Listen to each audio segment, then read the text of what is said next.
The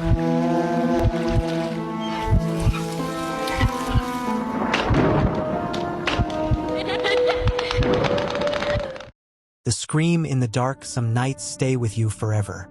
No matter how many years pass, no matter how hard you try to forget, certain memories refuse to disappear. This is one of those stories.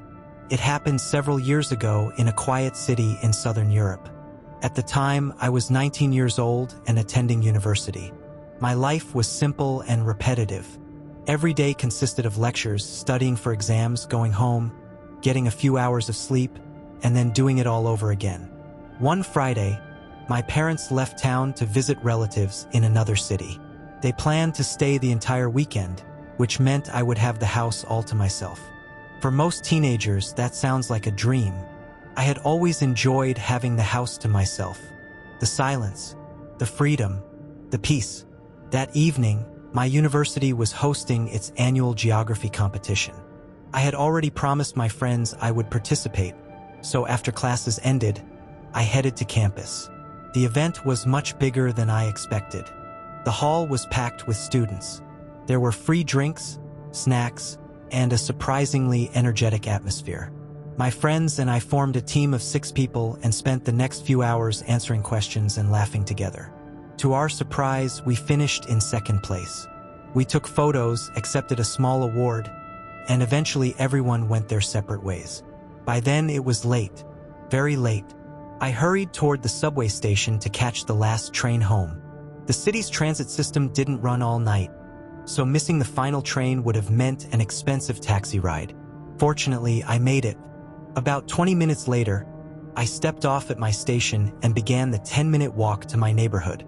It was early October. The air was cold. The streets were empty.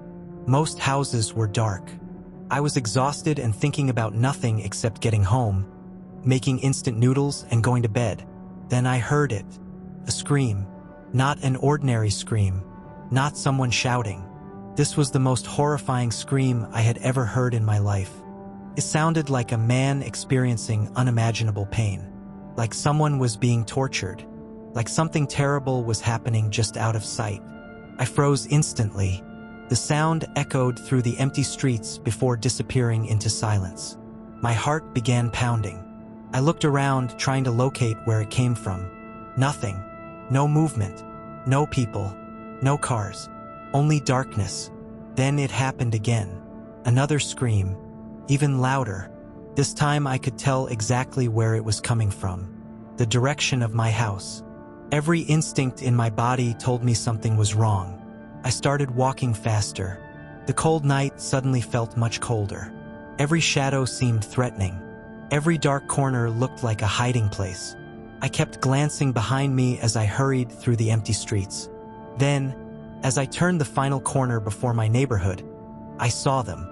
A group of people standing in the distance. 4, maybe 5. They were too far away to identify clearly, but I could see their silhouettes. At first they appeared completely still. Then they noticed me, and the moment they did, they started running, straight toward me. My stomach dropped. I couldn't understand why. I had never seen them before. I hadn't spoken to them, yet they were sprinting directly at me. I could hear distant shouting, but I couldn't make out the words. My instincts took over. Run. That was the only thought in my head. I turned and sprinted toward my house. Thankfully, my home was much closer than they were. My footsteps echoed against the pavement. The shouting behind me grew louder. Every second felt like an hour. Finally, I reached my front door. With trembling hands, I pulled out my keys. And then, just like in a horror movie, I dropped them. The metal keys hit the ground. For a moment, pure panic flooded my body. I quickly grabbed them and looked back one last time. The group was much closer now. What I saw made my blood run cold. Their clothes were dirty and torn. Their appearance was rough and unsettling. Without wasting another second, I shoved the key into the lock, opened the door, and rushed inside. I slammed the door shut and locked it. Then I stood there in complete darkness, struggling to catch my breath. My heart felt like it was going to explode. I pressed my ear against the door, waiting, listening. expecting someone to start pounding on it. But nothing happened. Complete silence. Minutes passed. Eventually, I gathered enough courage to look outside.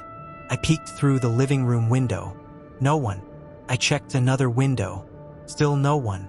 The street was completely empty. It was as if the group had vanished. The entire situation felt wrong. Deep down, I knew the danger wasn't over. I grabbed my phone and called emergency services. I explained everything. The screams, the group, the chase. The operator listened but seemed skeptical. Since nobody had physically attacked me, there wasn't much they could do. Still, they agreed to send a patrol car through the neighborhood. About 20 minutes later, I watched a police vehicle slowly drive past my house. Nothing suspicious was found. Eventually, exhaustion overcame fear. I went to bed. The next day, I tried convincing myself that maybe I had overreacted. Maybe there was some innocent explanation. Maybe the people weren't chasing me. Maybe the screams came from somewhere else. But deep down, I didn't believe any of it. That evening, a friend came over. We spent the day talking, playing games, and trying to enjoy the weekend. I briefly mentioned what had happened. We laughed about it, but I could tell he was concerned. After he left, I found myself alone again. I checked every lock, every window, every door. Then I settled down to watch a movie. For the first time since the previous night, I started relaxing. Maybe everything was over. Maybe I was safe. Then, bang. A loud impact struck somewhere outside the house. The sound was so sudden that I jumped off the couch. It sounded like someone had thrown a rock against the building. I muted the television and listened. Silence. Nothing. Not a single sound. Fear slowly turned into frustration. I walked upstairs and looked through my bedroom window overlooking the street. Everything appeared normal. No people, no cars, no movement, just darkness.